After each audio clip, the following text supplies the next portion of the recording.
caros alunos, a gente começa o capítulo 4 e o assunto é sobre as instruções básicas da arquitetura x86 do processador do PC. Bom, então o Assembly é a linguagem de programação disponível para os programadores, né, de mais baixo nível. Então qualquer programa que você desenvolva em uma determinada linguagem, ele vai ser transformado, compilado em uma linguagem Assembly. O Assembler, na verdade, é quem monta o Assembly, né, que é a linguagem de baixo nível. Então nós vamos tratar nesse capítulo dos mnemônicos das instruções. O que são os mnemônicos? Move AX BX, ou seja, copie o conteúdo do BX para o registrador AX. As operações bem básicas que são realizadas a nível de processador. Tá? Essa seção 4.1, né, cabe uma lida aqui, não tem nada demais. Mostra como é que são formados os campos de uma instrução. Né? Uma instrução pode ter um prefixo modificador, nem todas podem ter, mas podem ter. Por exemplo, o mais comum para a gente seria um prefixo de repetição. O código de operação, propriamente dito, que a gente vai chamar de opcode, né? E esses campos aqui, os registradores operandos são importantes. Copio de um registrador para outro. Isso aqui é o opcode. Quais são esses registradores? Eles vão nesses campos aqui, que são os operandos. Pode haver um dado imediato. O que é dado imediato? Move AX 30, ou seja, copia o valor 30 para o AX. Esse 30 é o que a gente chama de operando imediato. Tá? Então, isso aqui é só detalhe, um mero formalismo. A gente vai ver ao longo do capítulo que as instruções possuem operandos, né? Então, aqui são quais os operandos possíveis para uma determinada instrução. E aqui a gente está citando, quando aparecer o R, é porque o operando é um registrador. Pode ser um registrador de segmento também. Pode ser um dado que está na memória. Quando aparece R/M, ou o operando é um registrador ou é um dado da memória. Quando aparece IMM, é porque é uma constante, um dado imediato. Move AX 30. Nunca pode ser move 30 AX, mas move AX 30. Então, por exemplo, o move pode ser um R/M na esquerda e um R/M ou um imediato à direita. Rel seria um endereço relativo, 20 posições à frente ou 20 posições para trás, ou aqui um ponteiro, tá? Tem instruções, por exemplo, que não tem nenhum operando, né? Eu vou só dar dois exemplos aqui, são instruções que não se encaixam em nenhuma das seções posteriores aqui do livro, né? Só para a gente começar aqui. Instrução halt, né? Ela, como lá no capítulo 2, o que é o estado de halt, né? Capítulo 3.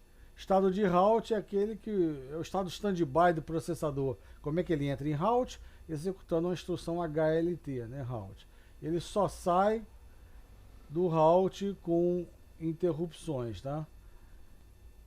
E tem esse NOP também, que seria uma instrução que não faz nada, né? Só para ganhar tempo, dar um atraso, alguma coisa assim. Tá bom? Então, dois exemplos assim, por exemplo, de instruções sem operandos. Cada sessão que a gente vai estudar em vídeo à parte, né, a gente vai analisar as suas instruções e os seus respectivos operandos. Em todos os exemplos aqui do capítulo, né, a gente vai citar algumas variáveis declaradas, tá?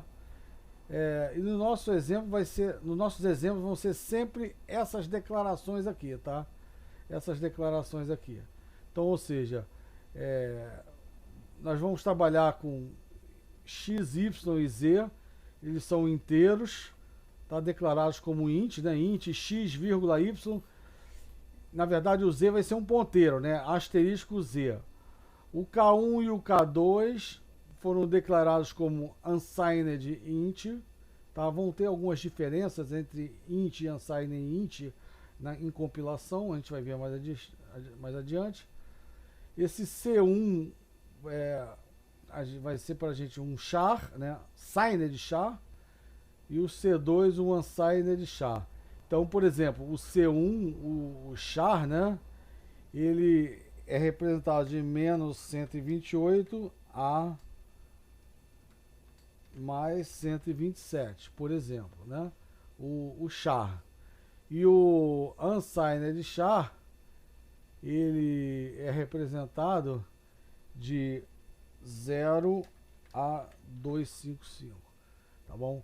Então tem algumas instruções, sobretudo de conversão de tipo, que vão ser importantes aqui, se existe ou não. Pode fazer uma conta, soma, subtração. O fato de ser char, unsigned char, int ou signed int, não tem diferença. Por quê? Porque a gente já viu que os números negativos são representados complemento 2, ou seja, a mesma unidade aritmética que trata os positivos, trata os negativos. Tá? E qual é a ideia desse vetor, né, W4? Qual a diferença do asterisco para o W4? Aqui você está reservando espaço para um ponteiro e aqui reservando espaço para 4 inteiros. Então o Z é um ponteiro, ele vai apontar para uma região onde tem um vetor, né? E o W em si vai ser o endereço do W de 0. E o vetor todo vai estar alocado na memória. Então, o que a gente fez? Vai trabalhar só com esse tipo de essas variáveis. Elas serão variáveis globais, tá? Variáveis globais, tá? Isso é importante, variáveis globais. Não são variáveis locais, alocadas dentro do main, dentro de uma subrotina. Aí tem uma outra forma de alocar. E como é que isso é feito pelos compiladores, né? Então, existe um registrador base, que ele vai ser o base para as variáveis locais, né? Por exemplo, muitos dos compiladores usam o BX. Então, o BX vai ser o registrador base. Ele vai apontar para a base das variáveis alocadas no programa, no compilador dentro do programa, tá? No arquivo executável dele. Então, as variáveis todas alocadas vão estar numa sequência. E aí, como é que eu vou acessar cada uma delas? Quando você tem o BX, colchete BX, então primeira coisa que o programa faz, né, quando entra? O programa não sabe aonde vai ser carregado na memória. Quem sabe é o sistema operacional. O sistema vai lá, carrega e tem um serviço que ele informa aonde foi carregado o programa. Então, a primeira coisa que o programa faz é consultar o sistema operacional para ver aonde está a base, onde ele foi carregado. E aí, você pega esse vetor base, esse endereço base, entre aspas, e carrega no registrador base, no BX, tá? Então, o registrador base passa a apontar para uma sequência de variáveis do vetor, né? Então, eu fiz... estão no livro várias configurações, tá? Então tem essa primeira aqui que a gente não vai usar no capítulo, né? Que é inteiros e ponteiros de 16 bits, tá? Tem essa segunda aqui que a gente vai usar bastante, que é para inteiros e ponteiros de 32 bits. Então, cada nível aqui são 4 endereços, né? 4 bytes. Então, o EBX vai marcar a base para as variáveis globais. Então, como é que eu acesso a variável global x? Eu quero fazer x igual a 30. Move colchete EBX, vírgula 30. Você jogou 30 para o endereço apontado para o EBX. Como é que eu faço para atualizar a variável W de 0? Move colchete EBX mais 24, o valor que você quer, tá? Então, cada nível aqui são 4 endereços. Então, a base, o EBX não vai ser modificado ao longo do programa, não pode ser, senão você perde toda a sua referência para as variáveis globais, ele fica constante. Dois trabalhos ano passado me confirmaram isso, e nunca usou o EBX para nada. Então você marca aqui as variáveis, né, a posição das variáveis globais, tá? Não as variáveis locais, aí vai ser o EBP, tá? Que a gente vai ver mais à frente no capítulo. Marcou. E aí 4, EBX, EBX mais 4, EBX mais 8, mais 12, mais 16. Aqui, por se tratar de caracteres, cada caractere só ocupa um endereço de memória.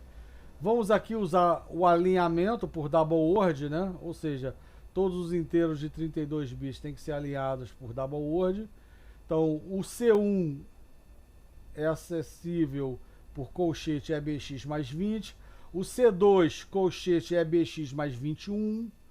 O W0, aí vai de 4 em 4. Mais 24, mais 28, mais 32, mais 36, tá? Ele vai pulando de 4 em 4. Então, ponteiro, só o ponteiro, né? O Z de 0, depois a gente vai ver mais à frente, aponta para outra posição de memória. Quando você declara um vetor, se eu usar W de 7 em C, dá erro de compilação? Não dá. Vou fazer uma pegadinha aqui. O que dá erro de compilação? Isso aqui. Isso aqui. Ou nenhum deles. Z igual a W não dá erro de compilação, porque o W, na verdade, vai ser o EBX mais 24, né? EBX mais 24 vai ser igual a W. Então ele vai copiar o valor EBX mais 24 aqui para o Z, tá? Porque o Z é uma variável. W igual a Z, isso daqui dá erro de compilação. Ele não compila, porque o W é uma constante. Então não vai funcionar. Você não pode copiar uma variável dentro de uma constante. Beleza? A configuração da figura 4.3 é muito comum. Foi a que eu consegui aqui no meu compilador daqui de casa, no GCC, no MinGW. Ele usa, que é o default, tá? Vocês viram lá no capítulo anterior, o default. O default é inteiros de 32 bits, ponteiros de 64. Se você quiser usar inteiros de 64, lembra que tem que usar o prefixo hex? Tá? O default é inteiros de 32. Então, olha só. Então, como o MinGW faz, né, o GCC, aqui eu estou usando cada nível de 4 endereços. Os ponteiros são de 64 bits, portanto, ao invés de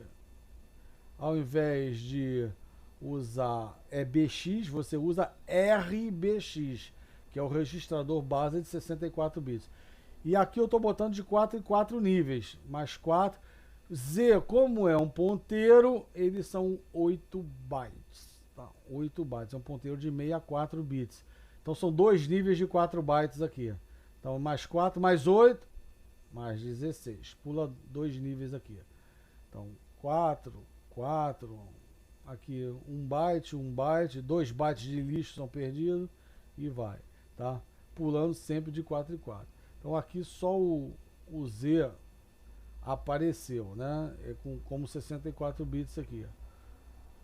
Esse aqui foi o que a gente usou, o GCC 10.2.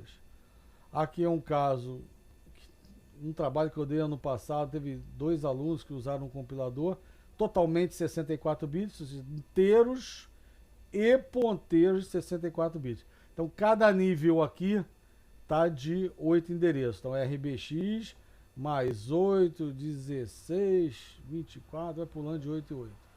E aqui repare que são 6 bytes de lixo. O alinhamento foi de quad words. 1 byte para C1, 1 byte para C2. Tá ok? Aqui, só para a gente fechar aqui esse primeiro vídeo, né? Por exemplo, consulta aí no gráficozinho. Como é que eu faço para ler a variável y quando inteiros e ponteiros são de 32 bits? Então vamos ver aqui. Inteiros e ponteiros de 32 bits é esse cara aqui, né? Quem vai ser o y? EBX mais 4. Então como é que eu faço para ler a variável y? ler a variável y, então, e vou colocar no acumulador. Então, aqui está o y, é o EBX mais 4. Então, você vai usar essa instrução de cópia. Eu joguei para o acumulador aqui. Como é que eu faço para ler uma variável, o caractere C2, aqui inteiros e ponteiros de 64? Como o C2 é um caractere, né? Então é 8 bits. Então eu vou usar a parte de 8 bits, do acumulador, que é o byte menos significativo, o AL, tá? RBX, no caso C2 é o mais 41. Se eu usar inteiros e ponteiros de 64 bits, quem é o W de 2, né? Aí você já olha aqui que o W de 2 é 40, 48, aí você viu aqui em cima que é o 64, tá? Então, copia o acumulador, o valor que está no acumulador, você atualiza o W de 2. Compilador todo 16 bits, aquele DOS antigão, BX mais 6 aqui é o K1.